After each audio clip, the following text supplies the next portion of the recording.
Dear future generations, I think I speak for the rest of us when I say, sorry. Sorry we left you with our mess of a planet.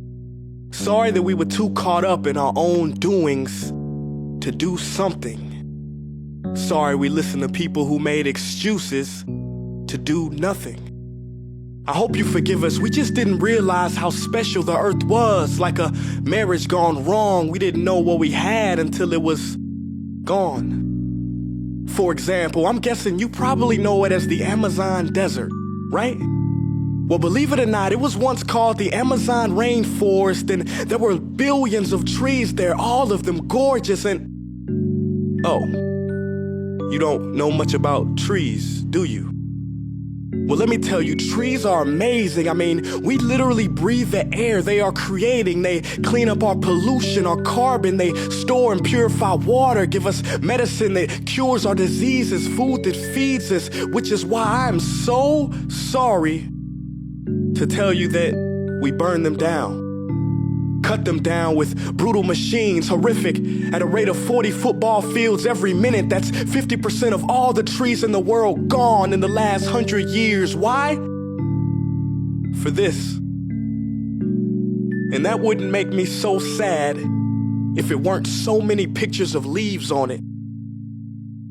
You know, when I was a child, I read how the Native Americans had such consideration for the planet that they felt responsible for how they left the land for the next 7 generations. Which brings me great sorrow, because most of us today don't even care about tomorrow. So I'm sorry. I'm sorry that we put profit above people, greed above need, the rule of gold above the golden rule. I'm sorry we use nature as a credit card with no spending limit, overdrafting animals to extinction, stealing your chance to ever see their uniqueness or become friends with them. Sorry we poison the ocean so much that you can't even swim in them. But most of all, I'm sorry about our mindset, 'cause we had the nerve to call this destruction progress. Hey Fox News, if you don't think climate change is a threat, I dare you to interview the thousands of homeless people in Bangladesh. See, while you were in your penthouse nestled, their homes were literally washed away beneath their feet due to rising sea levels. And Sarah Palin, you said that you love the smell of fossil fuels. Well, I urge you to talk to the kids of Beijing who are forced to wear pollution masks just to go to school. See, you can ignore this, but the thing about truth is, it can be denied, not avoided. So I'm sorry, future generations. I'm sorry that our footprint became a sinkhole and not a garden. I'm sorry that we paid so much attention to ISIS and very little to how fast the ice is melting in the Arctic. I'm sorry we doomed you, and I'm sorry we couldn't find another planet in time to move to. You know what? Cut the beat. I'm not sorry. This future, I do not accept it, because an error does not become a mistake until you refuse to correct it. We can redirect this. How? Let me suggest that if a farmer sees a tree that is unhealthy, they don't look at the branches to diagnose it, they look at the root.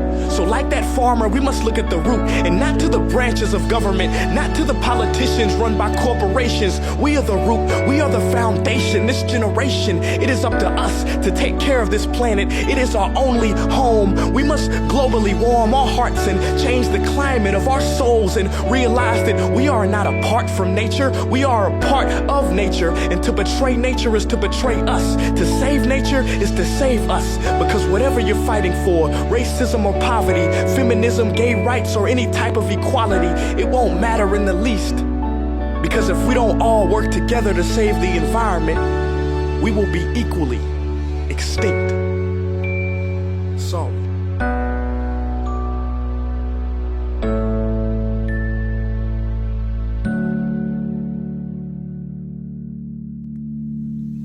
Hey guys, for the past several weeks, I've been here in Africa, the heart of Africa, witnessing the horrific destruction of the rainforest, which inspired me to write this piece.